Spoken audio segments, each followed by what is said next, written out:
ရှိရှိတုန်းကဘာရာနဒီပြည်တွင်မင်းကြီးကာတိရာဇာနှင့်မိဖုရားစန္ဒာဒေဝီတို့သည်ကြီးမားသည့်နန်းတော်ကြီးအတွင်တရားမျှတစွာနိုင်ငံအုပ်ချုပ်လျက်ရှိကြသည်သို့သောသူတို့နှစ်ဦး၏စိတ်အတွင်းတွင်တားတော်မရှိသေးခြင်းကြောင့်မပြည့်စုံသောစန္ဒာတစ်ခုရှိနေစေဖြစ်သည်မိဖုရားစန္ဒာဒေဝီသည်နေ့စဉ်ဆုတောင်းလျက်တားတော်တစ်ပါးရောက်ရှိရန်မေတ္တာဖြင့်မျှော်လင့်ခဲ့သည်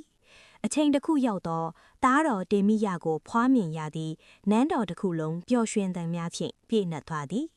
သို့သောတေမိယသည်ခလီးဘဝမှစ၍အခြားခလီးများနှင့်မတူဘဲငြိမ်သက်လိုနေခဲ့သည်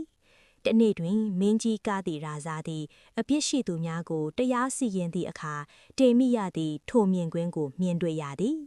ထိုအချိန်တွင်မင်းဘဝသည်အာဏာရှိတော်လဲအဖြစ်များစွာကိုဆောင်ကျဉ်နိုင်ကြောင်းနားလည်လာသည်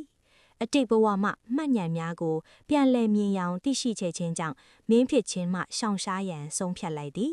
ထို့ကြောင့်တေမိယသည်စကားမပြောမလှုပ်ရှားနိုင်တဲ့ကဲ့သို့ဟန်ဆောင်ကနှစ်ပေါင်းများစွာတိတ်ဆိတ်စွာနေထိုင်ခဲ့သည်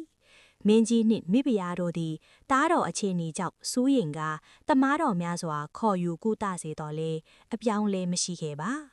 နောက်ဆုံးတွင်မင်းကြီးကယထာမောင်းစရာသူနန္ဒာကိုတေမိယအားတောအတွင်းသို့ခေါ်သွားရန်အမိန့်ပေးခဲ့သည်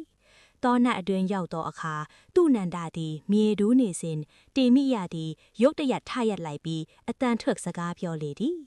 တေမိယကမင်းဘဝ၏အန္တရာယ်နှင့်အဖြစ်များကိုရှင်းပြကာတရားလမ်းကိုရွေးချယ်လိုကြောင်းပြောပြခဲ့သည်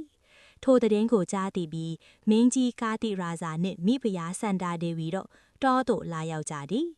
နောက်ဆုံးတွင်တေမိယသည်နန်းစည်းစိမ်ကိုဆွတ်လွတ်ကာတရားလမ်းကိုလျောင်းလန်း၍ညံအလင်းဖြင့်လူသားများအားသင်ခန်းစာပေးခဲ့သည်